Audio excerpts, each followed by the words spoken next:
Bab 20. Tega kamu, Dimas. Kamu bilang mencintaiku. Lirih Lisa. Dimas, biarkan saja wanita ini. Lebih baik kamu kembali pada Ana. Dia jelas-jelas wanita yang sepadan dengan kita. Tutur Ibu Dimas. Benar, Ana itu wanita berada. Dia sepadan dengan keluarga kita. Tutur Bapak Dimas. Aku akan memberimu kompensasi. Ambil saja rumah yang kamu tinggali itu, ucap Dimas. Di balik luar pintu, Ana mendengar semuanya. Tadinya setelah dia dari toilet, dia ingin pulang, tapi langkah kakinya malah ingin ke ruangan Lisa. Tidak disangka, dia malah mendapat pertunjukan seru di dalam ruangan itu. Mudah sekali kamu mempermainkan wanita, Dimas. Pantas saja orang tuaku tidak menyukaimu. Kamu dan keluargamu sangat menjijikkan, gumam Ana. Ana segera berlaru dari ruangan rawat Lisa. Dia keluar dari rumah sakit dan masuk ke dalam mobil. Ana menyalakan mesin mobil dan menjalankannya. Tujuan Ana adalah ke rumah orang tuanya. Mobil berhenti tidak jauh dari rumah mewah bercat putih dan emas. Rumah itu terlihat sepi, hanya terlihat satpam menjaga saja di luar. Ana memang anak orang berada. Dia melepaskan semuanya karena sudah tergila-gila pada Dimas. Ana sering memandangi rumahnya dari kejauhan. Dia tidak berani untuk datang menemui orang tuanya. Satpam penjaga membuka pintu gerbang saat mobil putih datang dari luar. Ana memperhatikan mobil itu. Supir keluar dan membukakan pintu mobil untuk majikannya. Ibu Ana dan ayahnya keluar dari dalam mobil. Ana keluar dari dalam mobil lalu berlari ke rumahnya. Ayah, Ibu, panggil Ana. Ayah dan Ibu Ana menoleh. Anak-anakku, ucap Ibu Ana yang bernama Ria. Ibu Ana memeluk putrinya. Kenapa kamu tidak pulang, Nak? Ibu, biarkan dia. Bu, dia bukan lagi putri kita, ucap ayah Ana yang bernama Hendra. Ayah, jangan jual mahal. Selama 6 tahun ini kamu selalu mengintai anakmu, ucap Ibu Ria. Hendra terkesiap akan ucapan istrinya. Rahasianya sudah dibocorkan oleh istrinya sendiri. Hendra dan istrinya juga tahu masalah yang menimpa putrinya karena keegoisan dalam dirinya. Hendra membiarkan saja putrinya itu mendapatkan pelajaran, meski sang istri selalu memintanya untuk bertemu Ana. Ayah, maafkan Ana, lirihnya. Ana memeluk ayahnya. Dia sangat merindukan pelukan dari kedua orang tuanya. Selama ini baik ayah dan anak saling memandang dari jauh saja. Kenapa kamu tidak pulang? Hendra meraih wajah putrinya. Ayah hanya marah sebentar. Kenapa kamu menganggapnya serius? Ayah, aku sudah durhaka. Seharusnya aku mendengar semua perkataan kalian. Lirih Ana. Sudahlah, Nak, jangan lagi membahas itu. Ayah dan ibu kamu akan merestui kamu jika Dimas memang pilihan hatimu, ucap Hendra. Ana menggeleng. Tidak, ayah pasti sudah tahu semuanya. Ana tidak ingin kembali pada Dimas. Ibu Ana menghampiri putrinya. Nak, kamu sudah pikirkan baik-baik. Jangan sampai salah langkah lagi. Ana yakin, Bu, Dimas sudah berubah. Dia suka mempermainkan wanita, ucap Ana. Lebih baik kita masuk ke dalam ya, ujar Hendra. Ana serta orang tuanya masuk ke dalam rumah. Ana melihat seisi rumahnya tidak ada yang berubah, persis seperti 6 tahun yang lalu saat dia meninggalkan rumah orang tuanya. Ana menceritakan semua permasalahannya kepada kedua orang tuanya. Dia juga mengatakan perihal yang dilakukan Dimas serta mertuanya kepada Lisa. Kedua orang tua Ana merasa geram terhadap menantunya itu. Ana tidak menyangka jika Dimas bisa berubah seperti itu. Lirih Ana. An, setiap hati manusia bisa berubah. Kamu yang sabar ya nak, ucap Ria ibu Ana. Pria itu sangat membuatku geram. Hanya karena putri kita tidak bisa mengandung, dia malah berpoligami. Kesal Hendra ayah Ana. Yang ibu tidak habis pikir, tega-teganya Dimas menceraikan istrinya, padahal istrinya itu belum sembuh, ucap Ria. Menantu kesayangannya tidak bisa mengandung, buat apa dipertahankan? Pasti orang tua Dimas yang menghasut putranya itu, sahut Hendra. Ayah benar, yang ibu dengar keluarga Narendra sangat menjunjung keturunan. Mungkin tanpa keturunan hidup mereka jadi apes, ucap Ria. Kenapa kita jadi bergosip ya? Ibu Ana baru sadar jika dirinya telah bergosip. Ana terkekeh geli mendengarnya. Dari tadi dia hanya diam saja mendengar ayah dan ibunya tengah menggosipkan Dimas serta mertuanya. An, jika kamu sudah memutuskan untuk berpisah, ayah dan ibu akan dukung. Buat apa mempertahankan pria seperti Dimas? Cukup sudah kamu mengalah, ucap Dimas. An, ibu menyerahkan keputusannya hanya padamu, karena kamu yang nantinya menjalani hidupmu sendiri, kata Ria. Ayah, ibu, terima kasih, ucap Ana dengan memeluk kedua orang tuanya. Ana menaiki anak tangga menuju kamar lamanya. Dia membuka pintu kamar dan masuk ke dalam.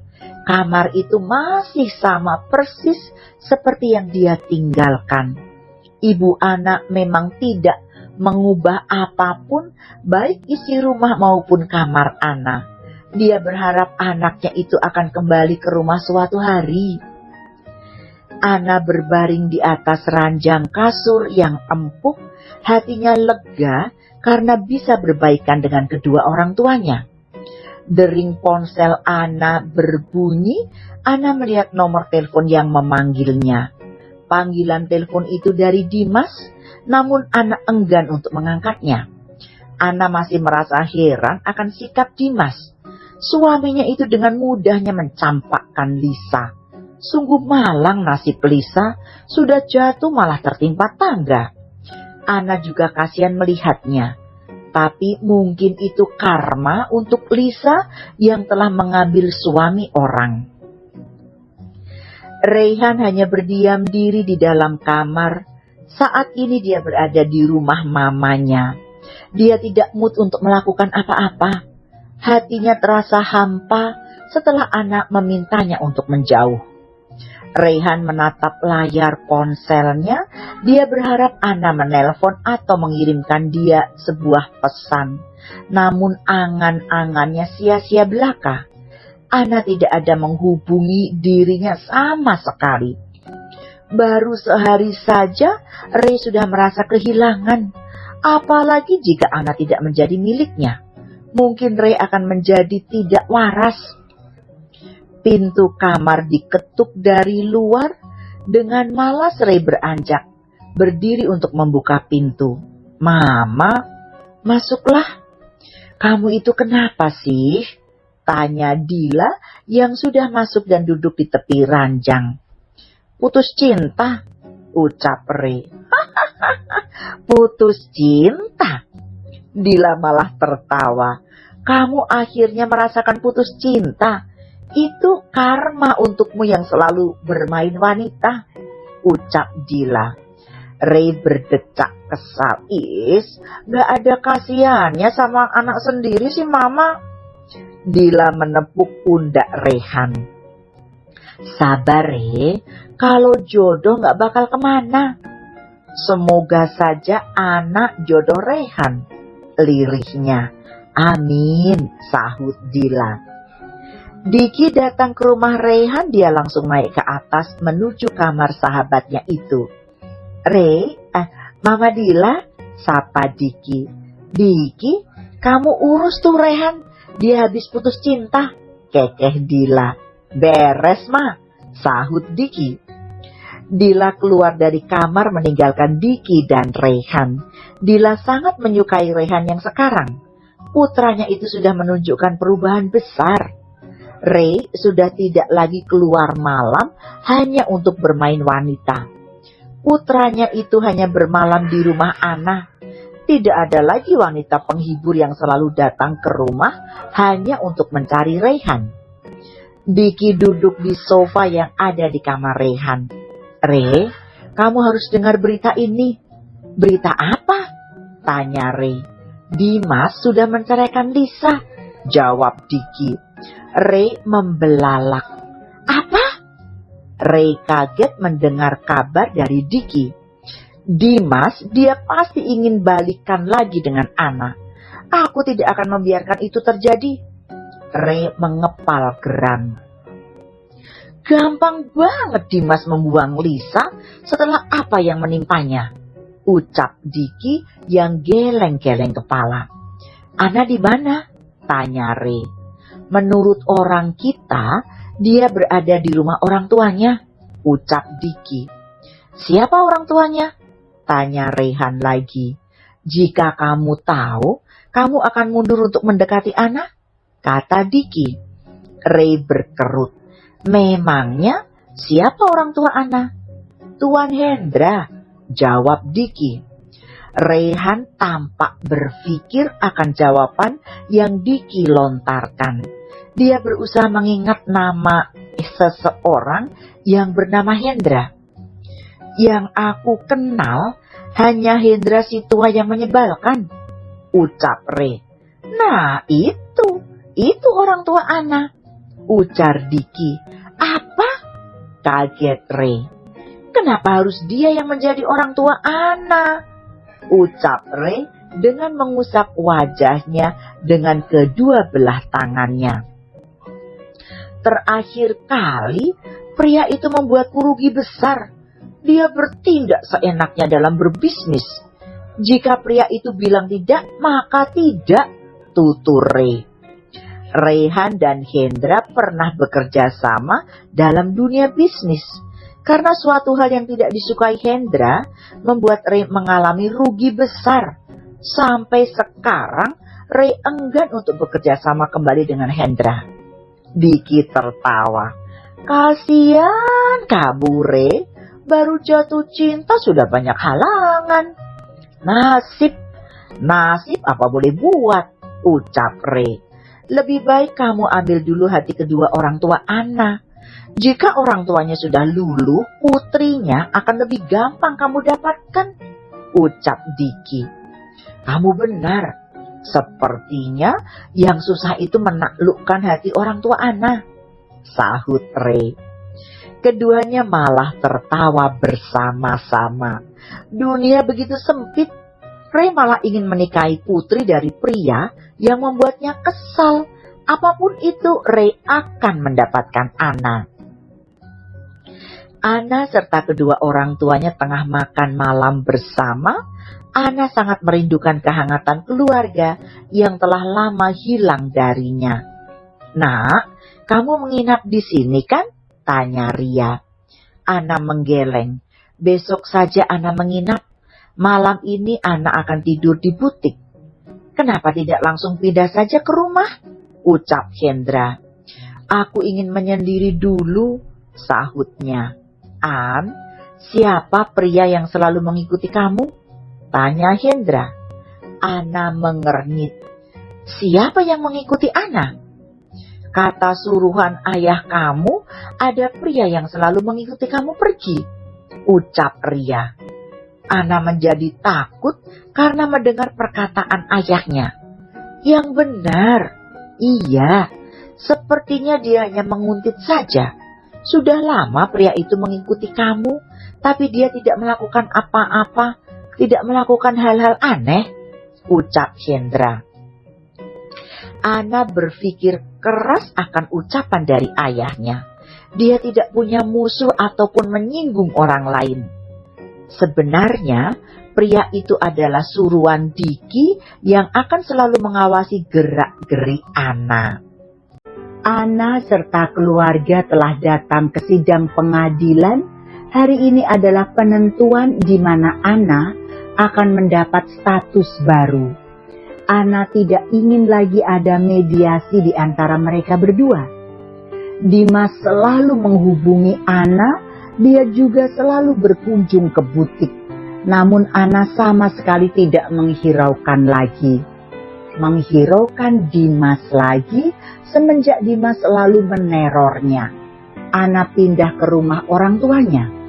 Dimas datang tanpa dihadiri oleh kedua orang tuanya. Dia hanya sendiri datang ke pengadilan. Ana melihat Dimas yang tidak terurus. Lingkaran hitam tampak sekali di sekitar area mata. Dimas juga terlihat kurus. Dimas melihat Ana didampingi oleh kedua orang tuanya. Dia tersenyum getir melihat istri yang sebentar lagi akan berubah menjadi mantan. Ingin sekali Dimas memeluk Ana. Sungguh Dimas sangat mencintai istrinya itu. Ana cinta pertama Dimas. Sejak mengenal Ana, dia tidak pernah lagi mencari wanita lain. Namun nafsu dan ambisi serta tekanan orang tua membuatnya berbuat kesalahan. Dimas menelantarkan istri yang dia cintai. Hingga sang istri berselingkuh dan memilih meninggalkan dirinya. Ana, aku ingin bicara, ucap Dimas sendu. Ana melihat kedua orang tuanya, ayah serta ibunya mengangguk mengizinkan Ana untuk bicara berdua saja dengan Dimas. Ana mengikuti Dimas ke tempat yang agak jauh dari orang tuanya. Dimas menatap wajah cantik istrinya. An, aku masih berharap kita bersama. Ana menahan rasa air mata yang akan jatuh dari pelupuk matanya. Dia mengedipkan beberapa kali matanya serta mengalihkan pandangan ke arah lain. Mas, hubungan kita sudah berakhir. Aku sudah tidak lagi mencintai kamu, ucap Ana. Tatap mataku, An. Apa benar rasa cintamu sudah hilang? Tanya Dimas. Bersambung.